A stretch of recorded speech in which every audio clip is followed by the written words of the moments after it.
श्री पूर्णिमा कुलदेवी रक्षा स्तोत्रम्। नमामि कुलदेवीं त्वां पूर्णिमायां शुभप्रदां चन्द्ररूपेण संस्थितां शाश्वतीं भक्तिदायिनीं। त्वमेव जननी नित्यं त्वमेव कुलपालिनी अस्माकं सर्वदुःखानि क्षिप्रं नाशय हे शिवे। शिरो मे पातु भद्रेशे ललाटं पातु पार्वती मुखं पातु महाविद्या हृदयं पातु कालिका। कुलवृद्धिकरं पुण्यं कीर्तिं च यशवर्धनम् अपत्यं पातु वरदा सर्वाङ्गं पातु अम्बिका। पूर्वे पातु महाशक्तिः दक्षिणे पातु वैष्णवी पश्चिमे पातु चामुण्डे उत्तरे पातु योगिनी।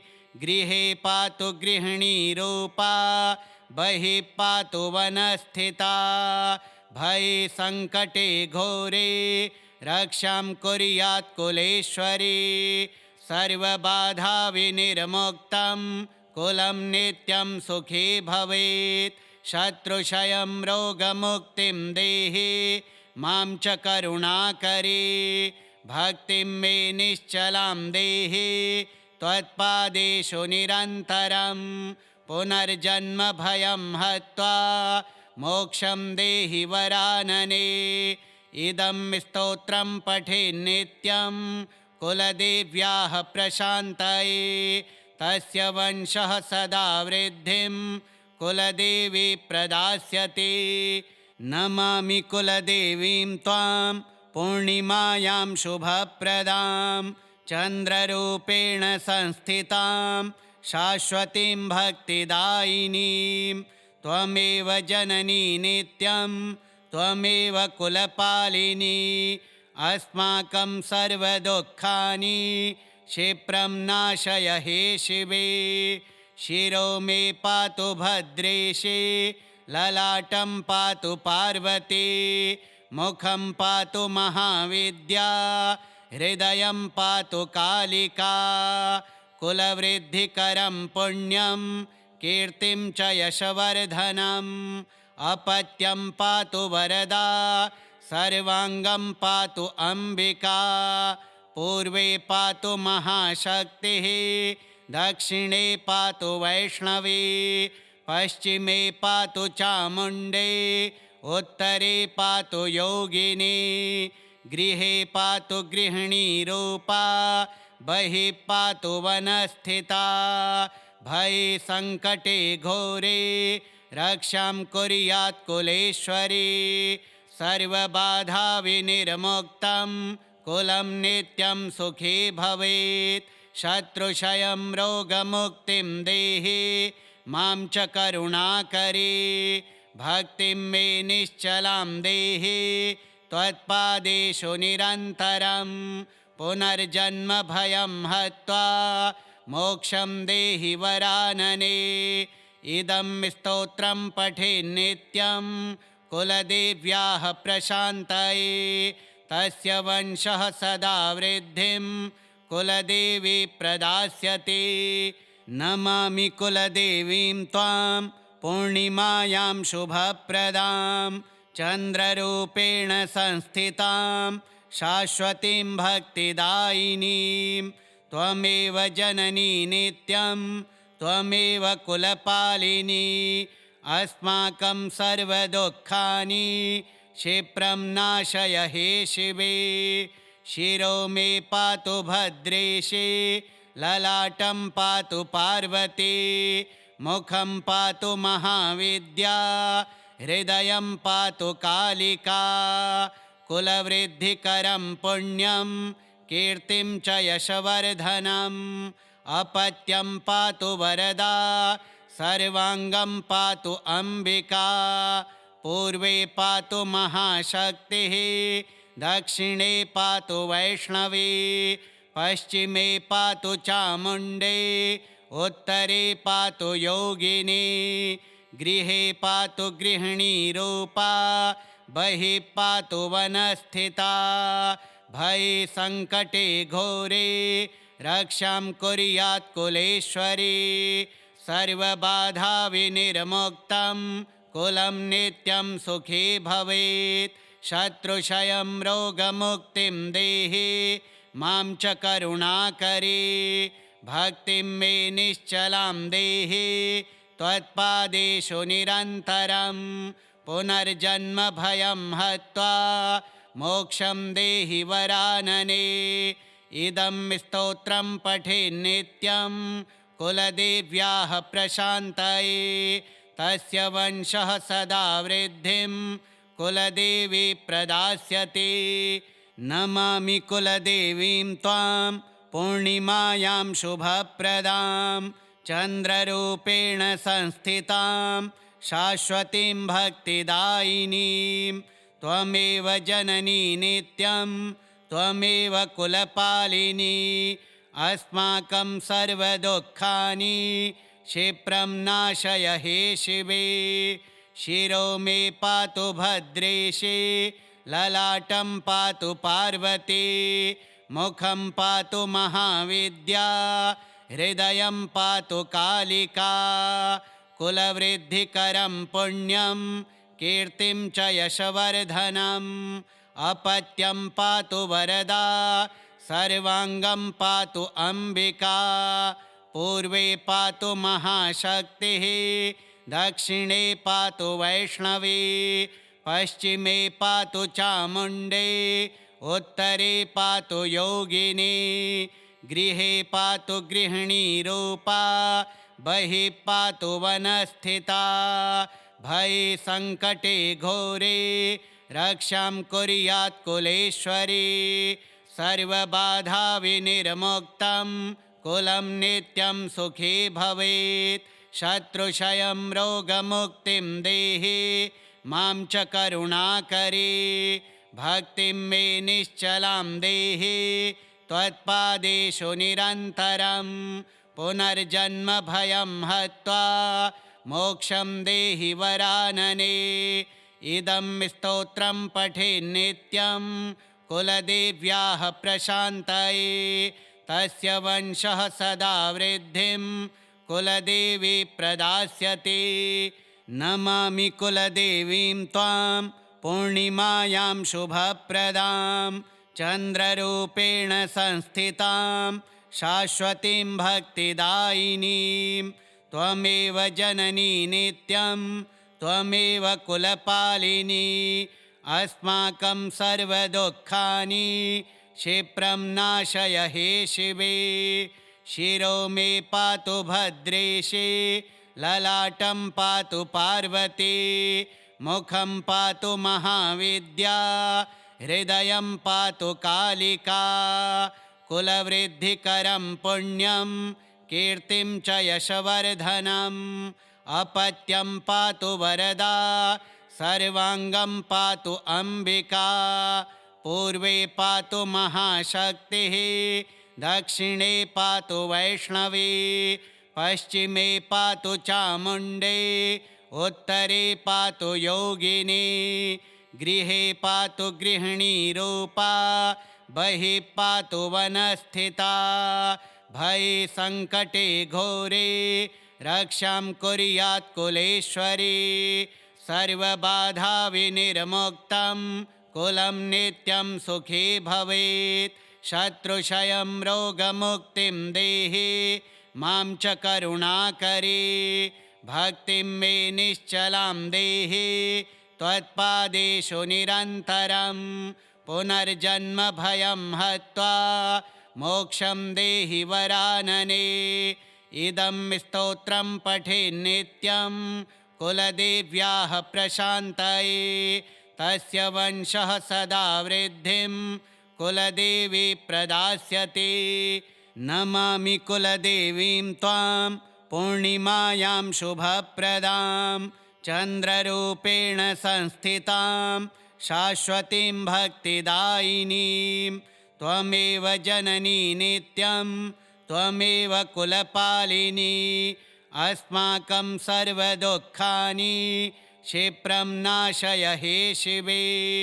शिरो मे पातु भद्रेशे ललाटं पातु पार्वती मुखं पातु महाविद्या हृदयं पातु कालिका कुलवृद्धिकरं पुण्यं कीर्तिं च यशवर्धनम् अपत्यं पातु वरदा सर्वांगं पातु अंबिका पूर्वे पातु महाशक्तिः दक्षिणे पातु वैष्णवी पश्चिमे पातु चामुण्डे उत्तरे पातु योगिनी गृहे पातु गृहिणीरूपा बहिः पातु वनस्थिता भये संकटे घोरे रक्षां कुर्यात् कुलेश्वरी सर्वबाधा विनिर्मुक्तं कुलं नित्यं सुखी भवेत् शत्रुक्षयं रोगमुक्तिं देहि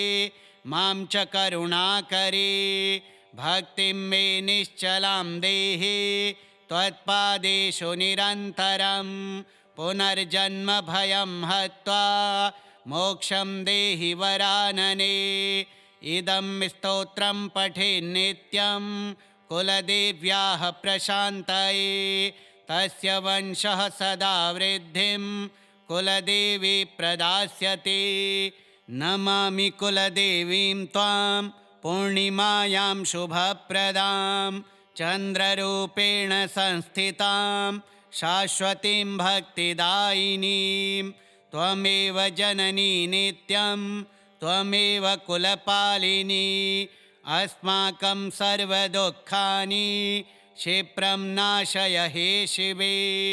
शिरो मे पातु भद्रेशे ललाटं पातु पार्वती मुखं पातु महाविद्या हृदयं पातु कालिका कुलवृद्धिकरं पुण्यं कीर्तिं च यशवर्धनम् अपत्यं पातु वरदा सर्वांगं पातु अंबिका पूर्वे पातु महाशक्तिः दक्षिणे पातु वैष्णवी पश्चिमे पातु चामुण्डे उत्तरे पातु योगिनी गृहे पातु गृहिणीरूपा बहिः पातु वनस्थिता भये संकटे घोरे रक्षां कुर्यात् कुलेश्वरी सर्वबाधा विनिर्मुक्तं कुलं नित्यं सुखी भवेत् शत्रुक्षयं रोगमुक्तिं देहि मां च करुणाकरी भक्तिं मे निश्चलां देहि त्वत्पादेषु निरन्तरं पुनर्जन्म भयं हत्वा मोक्षं देहि वरानने इदं स्तोत्रं पठेन्नित्यं कुलदेव्याः प्रशान्तये तस्य वंशः सदा वृद्धिं कुलदेवी प्रदास्यति नमामि कुलदेवीं त्वां पूर्णिमायां शुभप्रदां चन्द्ररूपेण संस्थितां शाश्वतीं भक्तिदायिनीं त्वमेव जननी नित्यं त्वमेव कुलपालिनी अस्माकं सर्वदुःखानि क्षिप्रं नाशय हे शिवे। शिरो मे पातु भद्रेशे ललाटं पातु पार्वती मुखं पातु महाविद्या हृदयं पातु कालिका कुलवृद्धिकरं पुण्यं कीर्तिं च यशवर्धनम् अपत्यं पातु वरदा सर्वांगं पातु अंबिका पूर्वे पातु महाशक्तिः दक्षिणे पातु वैष्णवी पश्चिमे पातु चामुण्डे उत्तरे पातु योगिनी गृहे पातु गृहिणीरूपा बहिः पातु वनस्थिता भये संकटे घोरे रक्षां कुर्यात् कुलेश्वरी सर्वबाधा विनिर्मुक्तं कुलं नित्यं सुखी भवेत् शत्रुक्षयं रोगमुक्तिं देहि मां च करुणाकरी भक्तिं मे निश्चलां देहि त्वत्पादेषु निरन्तरं पुनर्जन्म भयं हत्वा मोक्षं देहि वरानने इदं स्तोत्रं पठेन्नित्यं कुलदेव्याः प्रशान्तये तस्य वंशः सदा वृद्धिं कुलदेवी प्रदास्यति नमामि कुलदेवीं त्वां पूर्णिमायां शुभप्रदां चन्द्ररूपेण संस्थितां शाश्वतीं भक्तिदायिनीं त्वमेव जननी नित्यं त्वमेव कुलपालिनी अस्माकं सर्वदुःखानि क्षिप्रं नाशय हे शिवे शिरो मे पातु भद्रेशे ललाटं पातु पार्वती मुखं पातु महाविद्या हृदयं पातु कालिका कुलवृद्धिकरं पुण्यं कीर्तिं च यशवर्धनम् अपत्यं पातु वरदा सर्वाङ्गं पातु अम्बिका पूर्वे पातु महाशक्तिः दक्षिणे पातु वैष्णवी पश्चिमे पातु चामुण्डे उत्तरे पातु योगिनी गृहे पातु गृहिणीरूपा बहिः पातु वनस्थिता भये सङ्कटे घोरे रक्षां कुर्यात् कुलेश्वरी सर्वबाधाविनिर्मुक्तं कुलं नित्यं सुखी भवेत् शत्रुक्षयं रोगमुक्तिं देहि मां च करुणाकरी भक्तिं मे निश्चलां देहि त्वत्पादेषु निरन्तरं पुनर्जन्म भयं हत्वा मोक्षं देहि वरानने इदं स्तोत्रं पठेन्नित्यं कुलदेव्याः प्रशान्तये तस्य वंशः सदा वृद्धिं कुलदेवी प्रदास्यति नमामि कुलदेवीं त्वां पूर्णिमायां शुभप्रदां चन्द्ररूपेण संस्थितां शाश्वतीं भक्तिदायिनीं त्वमेव जननी नित्यं त्वमेव कुलपालिनी अस्माकं सर्वदुःखानि क्षिप्रं नाशय हे शिवे शिरो मे पातु भद्रेशे ललाटं पातु पार्वती मुखं पातु महाविद्या हृदयं पातु कालिका कुलवृद्धिकरं पुण्यं कीर्तिं च यशवर्धनम् अपत्यं पातु वरदा सर्वाङ्गं पातु अम्बिका पूर्वे पातु महाशक्तिः दक्षिणे पातु वैष्णवी पश्चिमे पातु चामुण्डे उत्तरे पातु योगिनी गृहे पातु गृहिणीरूपा बहिः पातु वनस्थिता भये सङ्कटे घोरे रक्षां कुर्यात् कुलेश्वरी सर्वबाधाविनिर्मुक्तं कुलं नित्यं सुखी भवेत् शत्रुक्षयं रोगमुक्तिं देहि मां च करुणाकरी भक्तिं मे निश्चलां देहि त्वत्पादेषु निरन्तरं पुनर्जन्म भयं हत्वा मोक्षं देहि वरानने इदं स्तोत्रं पठेन्नित्यं कुलदेव्याः प्रशान्तये तस्य वंशः सदा वृद्धिं कुलदेवी प्रदास्यति नमामि कुलदेवीं त्वां पूर्णिमायां शुभप्रदां चन्द्ररूपेण संस्थितां शाश्वतीं भक्तिदायिनीं त्वमेव जननी नित्यं त्वमेव कुलपालिनी अस्माकं सर्वदुःखानि क्षिप्रं नाशय हे शिवे शिरो मे पातु भद्रेशे ललाटं पातु पार्वती मुखं पातु महाविद्या हृदयं पातु कालिका कुलवृद्धिकरं पुण्यं कीर्तिं च यशवर्धनम् अपत्यं पातु वरदा सर्वाङ्गं पातु अम्बिका पूर्वे पातु महाशक्तिः दक्षिणे पातु वैष्णवी पश्चिमे पातु चामुण्डे उत्तरे पातु योगिनी गृहे पातु गृहिणीरूपा बहिः पातु वनस्थिता भये सङ्कटे घोरे रक्षां कुर्यात् कुलेश्वरी सर्वबाधाविनिर्मुक्तं कुलं नित्यं सुखी भवेत् शत्रुक्षयं रोगमुक्तिं देहि मां च करुणाकरी भक्तिं मे निश्चलां देहि त्वत्पादेषु निरन्तरं पुनर्जन्म भयं हत्वा मोक्षं देहि वरानने इदं स्तोत्रं पठेन्नित्यं कुलदेव्याः प्रशान्तये तस्य वंशः सदा वृद्धिं कुलदेवी प्रदास्यति श्रीपूर्णिमा कुलदेवी रक्षा स्तोत्रम् श्रीकुलदेव्यार्पणमस्तु।